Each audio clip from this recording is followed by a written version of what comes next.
On the edge of a forgotten town, where the woods breathe secrets into the snow, an old man leaves scraps for a stray dog every winter. But one Christmas Eve, the footprints lead him somewhere he never expected, into a memory he buried beneath the weight of years in silence. Some bonds, it seems, outlast even the fiercest storms. Part 1: The Winter Visitor. Walter H. McKinley had a way of moving through the winters like a ghost, slow, deliberate, unseen.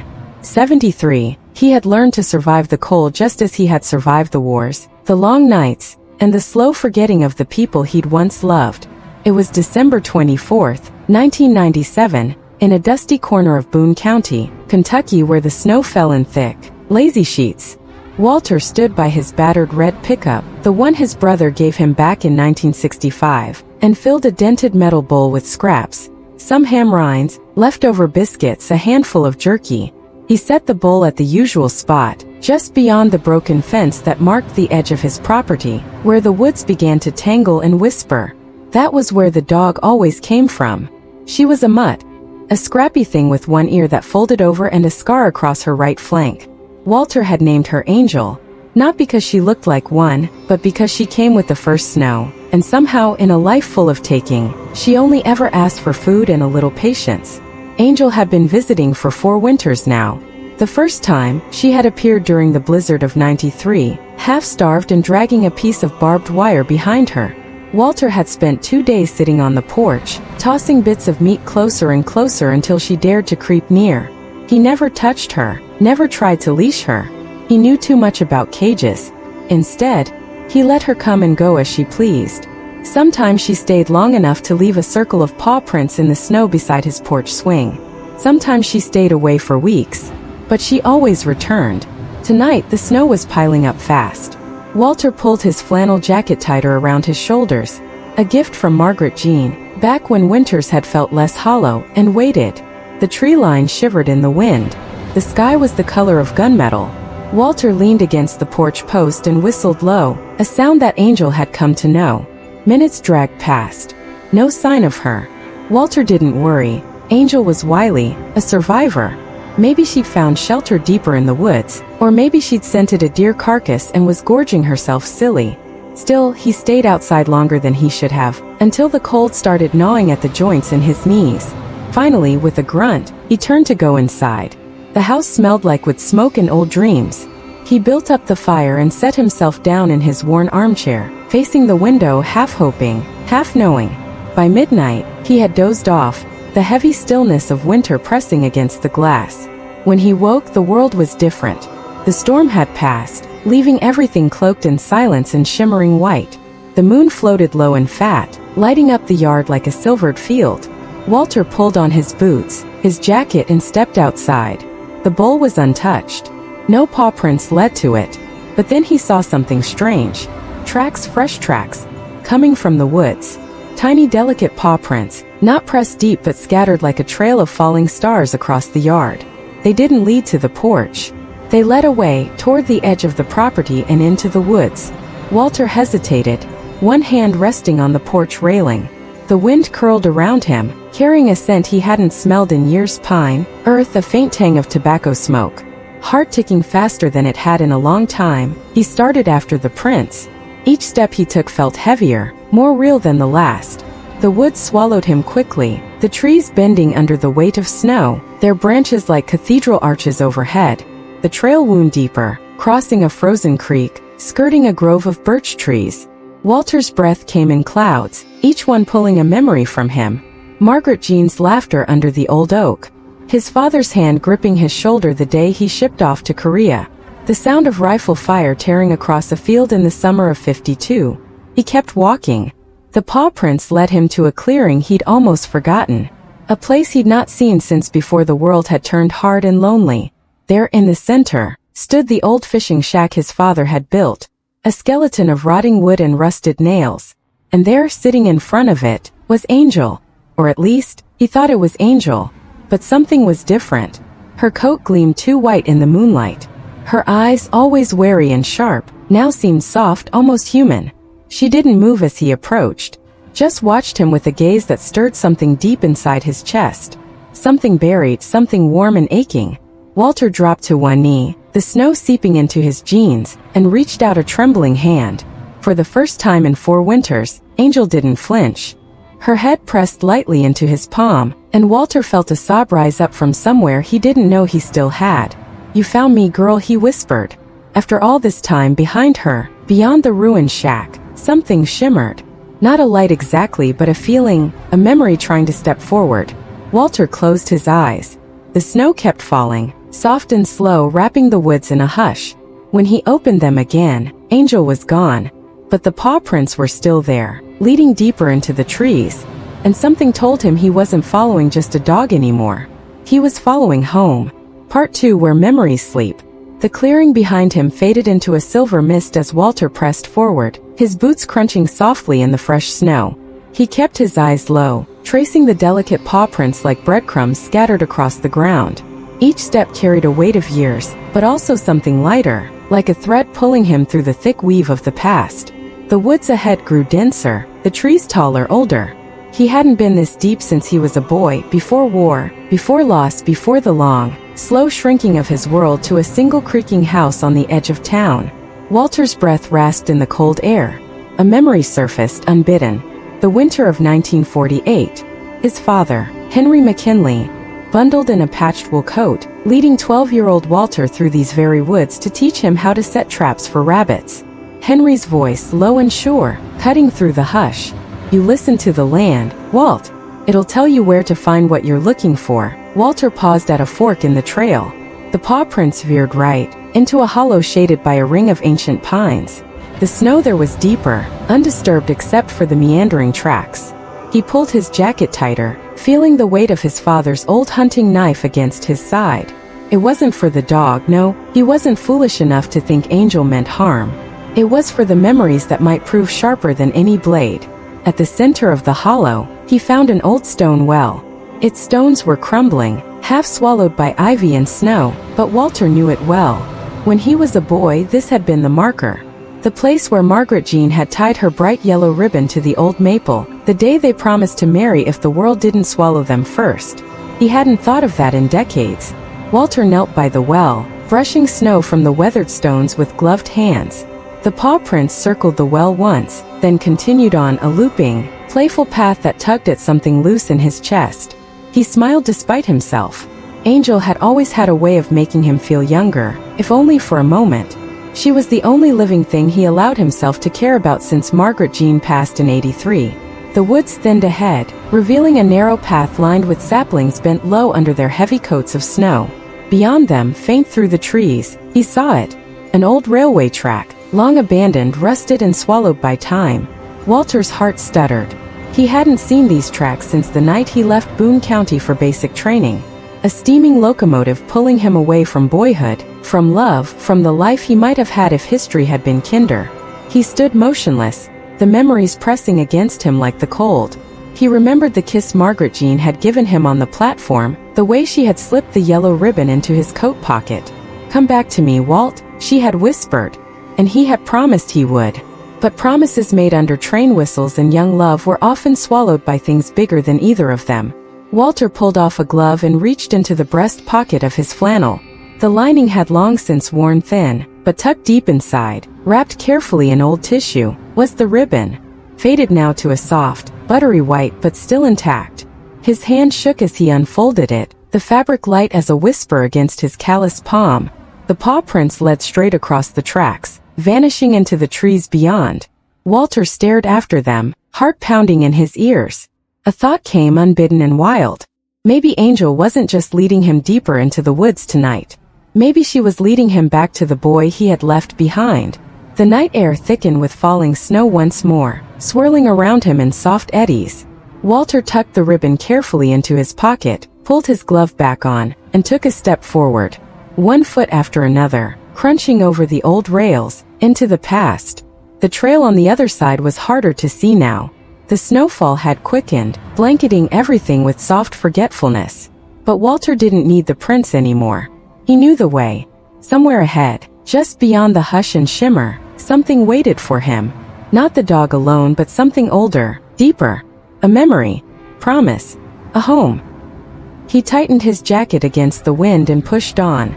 Behind him, the woods closed their white arms, hiding the tracks, hiding the man, hiding the years. Ahead, only the future and the past waited, braided together like two branches of the same ancient tree. Walter followed, and the snow fell heavier still. Part 3: The Tracks We Leave Behind.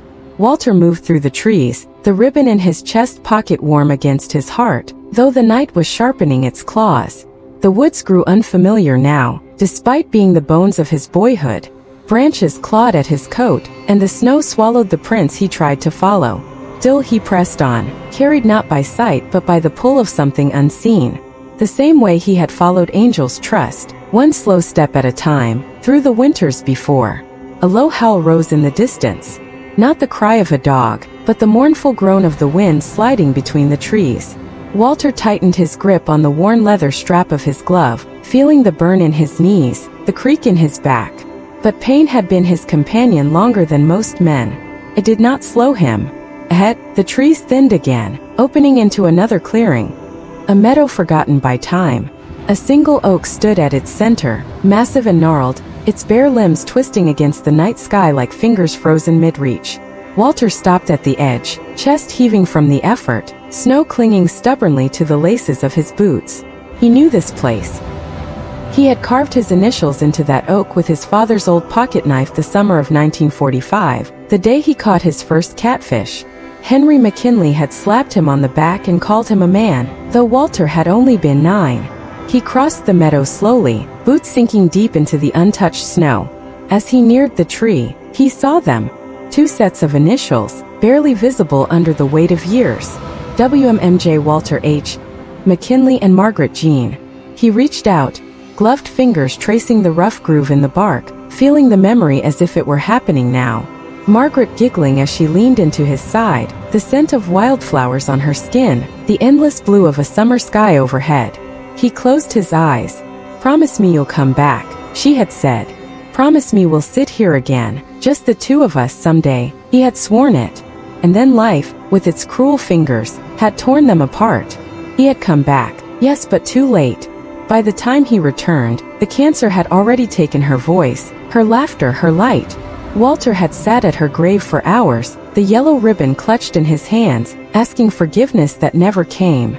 The snow fell heavier now, swirling in wild circles around the old oak. Walter dropped to one knee, his breath hitching in the cold air. He pulled the ribbon from his pocket and tied it, as best he could with stiff fingers, around the lowest branch of the tree. It fluttered weakly in the wind, a fragile banner against the gathering dark. "I kept my promise, Maggie," he whispered, voice cracking.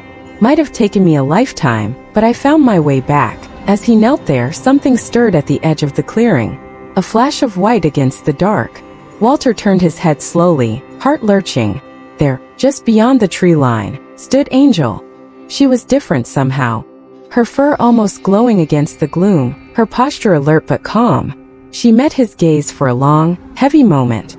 And then, with a flick of her tail, she turned and began to walk away, slow and certain. Walter rose on aching legs, the snow muffling the crunch of his boots.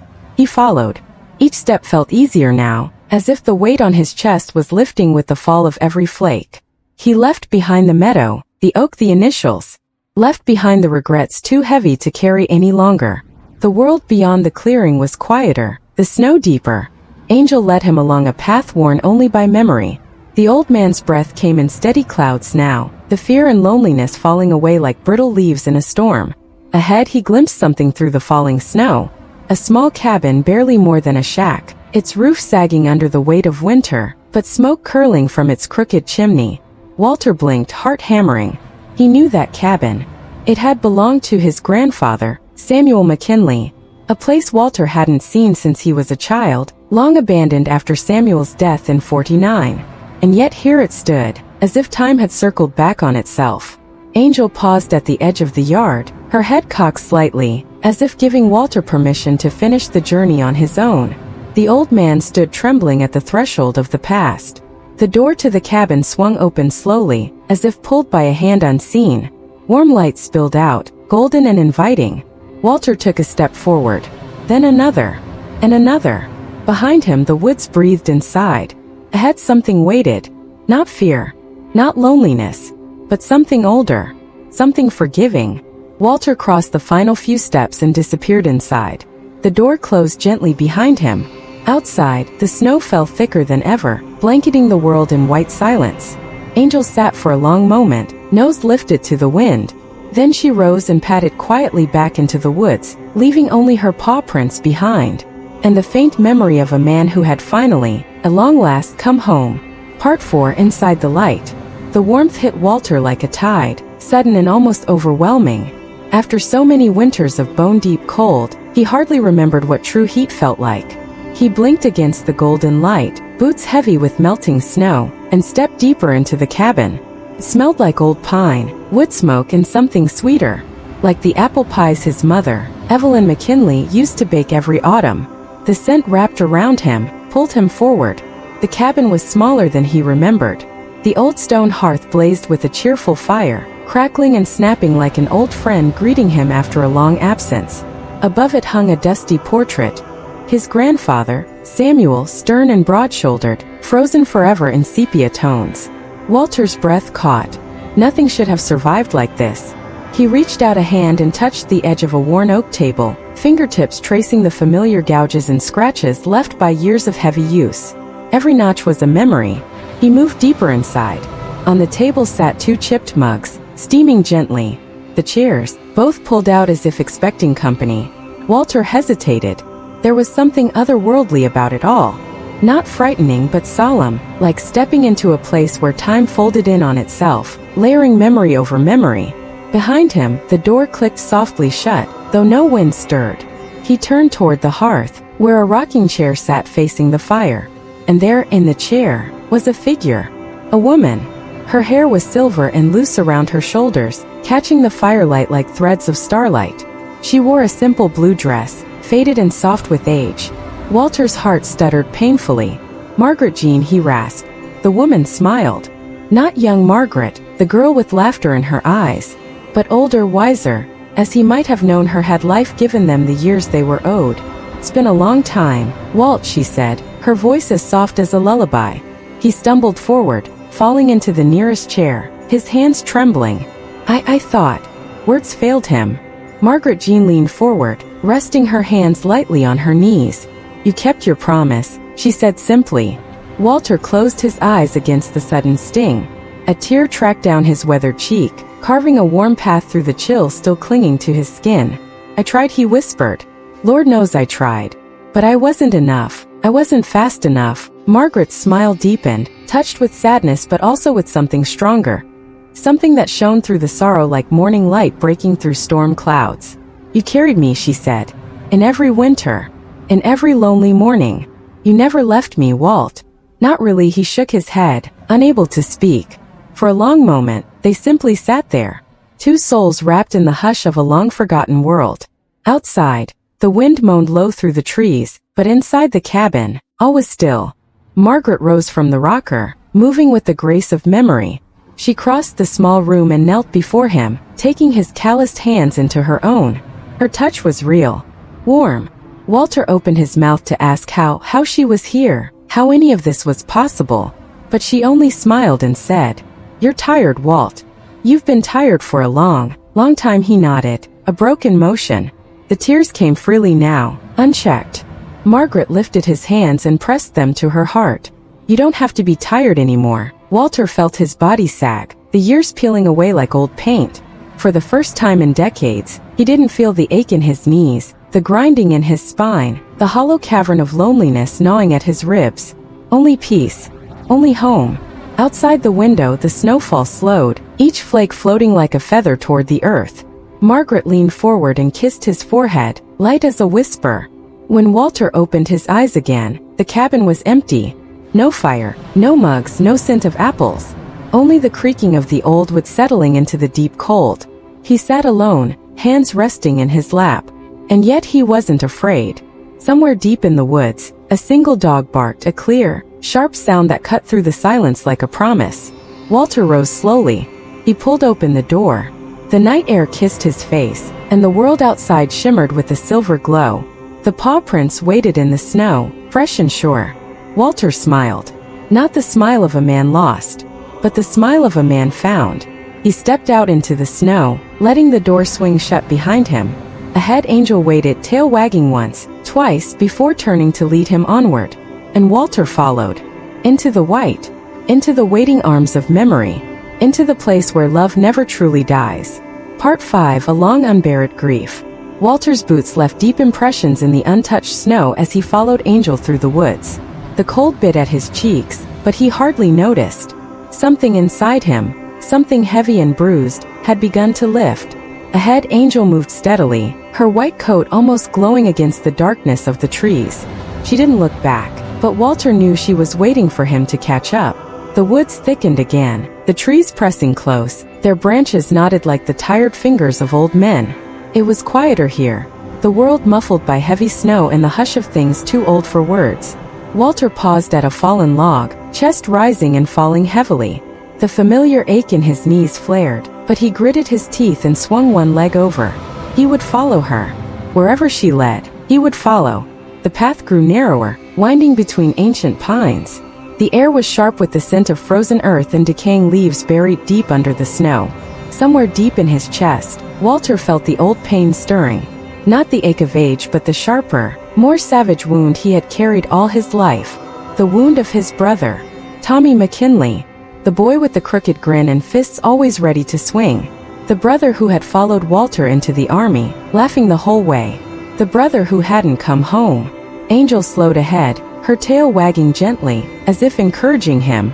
Walter swallowed against the knot rising in his throat. His boots crunched forward. He hadn't spoken Tommy's name aloud in years. Hadn't dared visit the grave marker tucked into the veterans section of the Boone County Cemetery, its edges worn smooth by weather and time. Too much guilt. Too much sorrow. He should have protected him. Should have been the one to stand between him and the bullet that tore through that dusty Korean hillside in '52. Walter clenched his fists against the cold. The path opened suddenly into a small clearing. At its center stood a simple wooden cross, half buried in snow, the edges rough-hewn and splintering. There was no name carved into it. No dates. Just a cross. Walter staggered forward, breathless. He dropped to one knee in the snow before it, the cold biting through denim and flesh. The cross was old, older than anything he'd expected to find out here. Older than the memories that clung to the trees like mist. He bowed his head. "I'm sorry, Tommy," he whispered, voice raw. "I should have been there. Should have brought you home." The words tore out of him, ripping free from a place he hadn't dared touch in decades. The wind whistled through the trees, soft and low, almost like a song. Walter closed his eyes. For a moment he swore he could feel Tommy beside him. A hand clapped on his shoulder, a laugh like summer thunder rolling across a field. Not blame, not anger, just the easy forgiveness of a boy who had loved his brother too much to keep score. Walter let the sobs come, racking in deep, carving space where guilt had been packed tight for too long. He knelt there until the tears slowed, until the cold began to creep deeper into his bones. When he finally lifted his head, the cross stood silent and sure, the snow swirling gently around it. Angel waited a few feet away, sitting patiently, her breath rising in silver puffs. Walter rose, every movement slow and aching. He touched the cross once, lightly, then turned to follow her again. The woods were different now. Softer somehow. More forgiving. Walter understood then. Angel hadn't just led him back to Margaret Jean. She hadn't just led him to peace. She had led him here, to the place where he could lay down his oldest burden, where he could stop carrying the dead. The old man pressed forward through the snow, following the dog deeper into the woods. The night folded around him, quiet and wide, each step lighter than the last. And behind him, the clearing grew still again, the wooden cross standing sentinel under a sky heavy with stars. Part 6: The Bridge Between Worlds. The trees thinned again, giving way to a narrow path Walter hadn't walked since boyhood. It twisted downhill, slipping between boulders furred with moss, and beyond he could hear it, the faint, familiar rush of running water. Angel trotted ahead, her paws silent over the snow, her white tail flicking like a flag. Walter followed, boots heavy but spirit lightened, as if each step pulled him closer to something he had long thought lost. The path leveled out at the bottom of the hill. There, crossing the frozen creek, was an old wooden footbridge. Rickety, weather-beaten, the planks worn thin by decades of storms and summers. Walter's breath caught in his throat. He knew this bridge. In the summer of 1942, he and Tommy had raced across it barefoot, daring each other to leap into the creek below. He remembered Margaret Jean sitting on the far bank, her feet dangling into the water, her sun hat crooked and her laughter ringing through the woods. The memories crowded so close it hurt. Angel paused at the foot of the bridge, looking back over her shoulder. Her eyes glinted in the moonlight, urging him on. Walter stepped onto the first plank, the wood creaking under his weight. The creek below was half frozen, dark water slipping and whispering beneath a fragile skin of ice. The sound stirred something deep in him, like the ghost of a lullaby his mother once sang in the kitchen while dough rose and the world was young. He moved carefully, boots slipping slightly, hands outstretched for balance. Each step across the bridge felt like crossing not just a creek, but years, decades, lifetimes. Halfway across, Walter stopped. The snow had let up, and the world held its breath. Above him, the stars pressed close and bright, as if leaning down to listen. Walter closed his eyes. He could almost hear their voices again. Tommy calling out a dare. Margaret Jean's laughter chasing the summer air. His father's steady whistle from down the trail. All the people he had lost. All the pieces of himself he thought were gone forever. He opened his eyes and looked across the bridge. Angel stood waiting on the far side, patient and still. Behind her, the woods glowed faintly, not with firelight but with something older. The deep, quiet magic of home. Walter took another step, then another. And with each step, the ache in his chest loosened a little more. The regrets grew fainter, the sorrow lighter. By the time he reached the far side, he realized he was breathing easier. Like a man waking from a long, heavy dream. Angel turned and padded into the woods, and Walter followed. The trail rose gently now, winding through birch trees that gleamed silver under the stars. Somewhere ahead he knew, the path would end. Not in darkness, not in fear, but in something he hadn't dared believe in for years. Peace. Walter tucked his chin against the cold and pressed onward, his steps sure, his heart open. The bridge behind him creaked once, then stilled. The creek whispered on beneath the ice, carrying the past gently away. And ahead, the dog led him through the sleeping woods, toward the place where time and sorrow finally let go. Part 7, The Last Clearing. The trail rose steadily, and the climb pulled at Walter's breath. But he didn't mind. Each step felt earned now, each ache a reminder that he was still moving forward. Angel stayed just ahead, her shape a quiet light against the trees. The farther they walked, the quieter the world became, until even the creak of branches and whisper of wind faded into a stillness deeper than silence. Walter reached the crest of the hill and stopped. Before him stretched a wide, open clearing wrapped in the silver hush of fresh snow. The moon hung low and golden above it, painting the ground in pale light. The trees at the edge stood like solemn witnesses, ancient and kind. At the very center of the clearing stood a single wooden bench, old and simple. The kind of bench someone might build with their own two hands, not for show but for sitting, for watching, for remembering. Walter's heart twisted. He knew this place. It was where he had once dreamed of building a house for Margaret Jean. A dream sketched out in boyish whispers on summer nights. A dream carried off by the winds of war and never built. He had brought her here once, in the spring of '51. They had sat together on a patchwork quilt, her head resting on his shoulder, and talked about porches, gardens, rocking chairs growing old side by side. He had promised her they would come back, when the world was ready, when they were ready. But life had scattered those plans like leaves before a storm. Walter took a shaky step into the clearing. Angel waited by the bench, her breath rising in soft clouds. She sat quietly, as if guarding the memory, as if keeping it safe until he could return. Walter crossed the clearing slowly. The snow came up to his shins now, heavy and glittering. His breath burned in his chest, but he didn't stop. When he reached the bench, he stood for a long moment, hands resting on the worn backrest. The wood was rough under his gloves, weathered by time and seasons. He lowered himself onto it with a slow, careful movement. The bench creaked but held. Walter sat there, staring out at the open sky, the endless drift of stars, the vastness of everything he had tried so hard to forget. Angel curled up beside the bench, her body a warm, living weight against the cold earth. Walter reached down and rested a hand lightly on her head. For the first time in years, the loneliness that had been gnawing at him, the loneliness that no fireplace or photograph could chase away, eased. He was not alone. Not here. He closed his eyes. In his mind, he could see it. Margaret Jean laughing under a summer sun. Tommy hollering as he wrestled Walter to the ground. His father whistling through his teeth as he cast a fishing line into a lazy river. They were all here somehow. Not as ghosts. Not as memories sharpened by regret. But as parts of him living, breathing, woven into the very fabric of the place. Walter leaned back against the bench, his body sinking into its familiar weight. The night wrapped around him, soft and deep. Above, the stars spun slow and sure. Beside him, Angel let out a long, contented sigh. Walter smiled. Not the brittle smile of a man trying to fool himself, but the full, quiet smile of a man who understood that while life may take, it also gives back in ways we do not always recognize until we are ready. He tilted his head back and watched a shooting star carve a brief, brilliant path across the sky. For the first time in a long, long while, Walter made a wish. Not for more time, not for second chances, but for peace. And in the deep silence of the clearing, he knew it had already been granted. He rested his hand more firmly on Angel's head and closed his eyes. The night stretched on, vast and beautiful. And Walter, at last, simply sat, breathing, belonging. Home. Part 8, where time folds.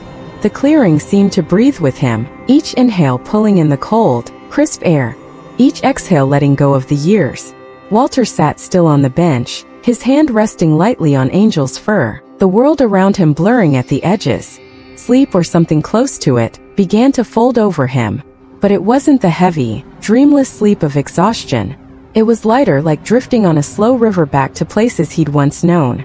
The stars above the clearing grew brighter, sharper. The trees seemed to sway with a rhythm older than memory. Walter blinked once slowly. When he opened his eyes, he wasn't alone. Figures moved at the edges of the clearing. Shadows made warm and real by the soft golden glow that now bathed the woods. He saw a boy with knobby knees chasing a black dog across the snow. He saw a woman in a yellow dress laughing as she spun in circles, arms wide to catch the falling snowflakes.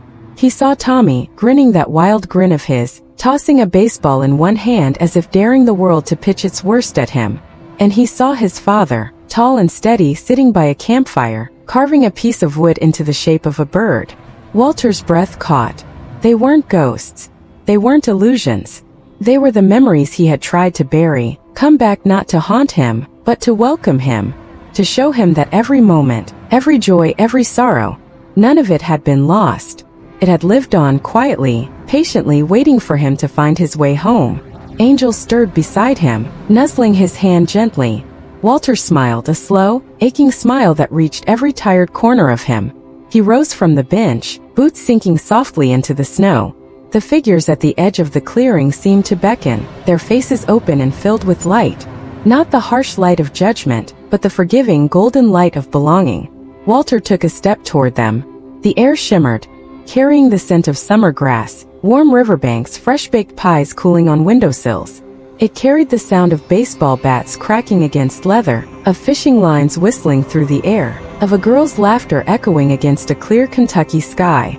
He stepped again, lighter this time, as if the burdens he had carried all his life were falling away one by one. Margaret Jean stepped forward from the gathering. She wore the same blue dress he had seen in the cabin, and her smile was as familiar as his own heartbeat. She opened her arms. Walter hesitated only for a heartbeat longer. Then he crossed the remaining distance and folded himself into her embrace. The years slipped away. He was no longer 73, no longer bent and brittle. He was simply Walter H. McKinley. A boy, a man, a soldier, a husband.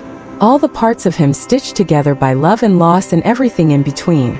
Margaret pulled back just enough to cup his face in her hands. "You're home, Walt," she said. Behind her, Tommy hooted and waved him over, a baseball glove slapping against his palm. His father nodded, whittling knife flashing once in the firelight. Walter laughed, a rusty, beautiful sound that felt like the first breath after surfacing from deep, cold water. Angel barked once, a sharp, happy sound, and bounded ahead into the light. Walter followed, his heart light, his steps sure.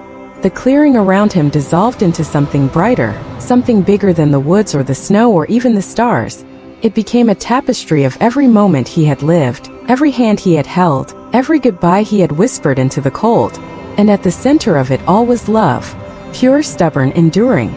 Walter stepped into it without fear. Without regret. Without sorrow. Just home. The bench sat empty behind him, slowly gathering snow. The trees stood silent witness. And the first light of Christmas morning began to rise over Boone County, Kentucky, painting the world in gold. Part 9. The morning after. The sun crept up slowly over Boone County, brushing the tops of the pines with a soft, golden light. The world was hushed, blanketed in fresh snow that shimmered like a sea of diamonds. At the edge of the woods, Walter's house stood silent, smoke no longer curling from the chimney. The worn pickup, dusted white, sat quietly by the leaning fence. Inside, the fire in the hearth had burned down to embers. The old armchair sat empty. The house, which had once carried the sounds of boots, whistles, and quiet murmurs to a dog, now held only a deep, restful stillness. Out in the yard, by the broken fence where Walter had always left scraps, a figure moved. It was Sheriff David Halpern, a man who had known Walter his whole life. He tucked his cap lower against the cold and leaned over to pick up the untouched bowl of food, his breath puffing in the morning chill. Beside him stood his deputy, young Claire Meadows, who had only joined the county a year ago. She had never met Margaret Jean, never known Tommy, but she knew the way the townsfolk spoke Walter's name, with a kind of tired respect reserved for the very old and very stubborn. Found his door unlocked, Claire said quietly, glancing toward the house. No sign of him. David nodded, squinting into the woods. He wouldn't have left it like that, he said. Not unless he meant to. Claire shifted uneasily. You think he's out there? David didn't answer right away. Instead, he knelt, brushing his gloved hand over the snow. Tracks, tiny paw prints. Dog prints. And beside them, boot prints, dragging a little, steady but growing lighter with each step. David rose slowly, his throat tight. He's gone, he said, his voice rough. But not lost. Claire frowned, not understanding. David just smiled sadly, the kind of smile that knew too much about how life folded into itself. Come on, he said, setting the food bowl gently on the porch. Let's leave it. He'll want to share it with her. Wherever they are, they turned and walked back toward the patrol car, their boots crunching across the frozen ground. As they drove away, the house faded behind them, a crooked silhouette against the rising sun. And in the woods beyond, if someone had looked closely, they might have seen it. A set of paw prints and boot tracks leading away, weaving deeper into the trees. But farther still, where the creek sang and the clearing opened wide, there were no more tracks. Only a bench gathering snow. Only a peaceful, endless white. Only the memory of a man who had, at long last, found his way home. And somewhere, if one listened closely enough, the faint sound of laughter floated through the trees. The kind of laughter that comes from long-lost summers, from boys chasing dogs through creeks, from promises kept across the span of a lifetime. The snow continued to fall, soft and sure, covering the world in a blanket of forgiveness. An angel, wherever she truly belonged, sat quietly by Walter's side still. Forever. Part 10. A Snow Angel. The winter deepened as days stretched into nights and back again. The townsfolk of Boone County carried on, stacking firewood, hanging wreaths, gathering at the diner where the coffee always tasted a little burnt but always came with a kind word.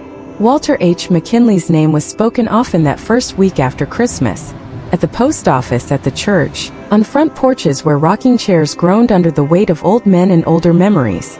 They said it softly, with the kind of reverence reserved for those who had lived long enough to see life's sharp edges dull with time. And though no one said it aloud, they all seemed to agree. Walter had gone the way he'd lived, quietly, stubbornly on his own terms. At first, folks came by the house to check in. Claire brought fresh wood and laid it neatly by the empty hearth. Martha Miller from the Baptist Ladies Guild left a casserole in the icebox, though she doubted anyone would ever warm it. But eventually, as snow kept falling and the roads grew icy, the visits slowed. The old house settled back into itself, a monument to a man who had once filled it with life, and then with silence. Weeks later, when the first thaw began to lick at the edges of winter, David Halpern returned. Not out of duty, Walter's affairs were already quietly settled, but out of something more stubborn, respect. He walked the edge of the woods where Walter's tracks had first disappeared, following memory more than sight. The snow was thinner now, patchy and tired, but still clinging in the shaded hollows. It was there near the old footbridge that David found it, pressed lightly into a blanket of untouched snow. A perfect snow angel. The imprint was clear, 2 arms stretched wide, a body shaped hollow, the soft swoop where boots had once pushed outward in a final, joyous sweep, and beside it, overlapping it in places, the faint traces of paw prints. David stood there for a long time, his hat pressed to his chest. The wind moved gently through the pines, carrying the scent of thawing earth, the distant call of a crow, the murmur of a creek waking from winter's grip. He closed his eyes and bowed his head, not out of sadness but out of a quiet, fierce kind of joy. The kind you feel when you know that somehow, against all odds, a man had found his peace. When he opened his eyes, the snow angel was still there, fading now under the soft breath of the coming spring, but no less beautiful for it. David turned and made his way back down the trail. Behind him, the woods sighed and shimmered, and the first crocuses pushed their stubborn heads through the melting snow. And if someone had been standing very still in that place, they might have seen it. A flash of white fur weaving through the trees, a dog pausing to look back once, and the faint laughter of a man and a boy and a girl spinning like a song through the bright, forgiving woods. Home. Finally home.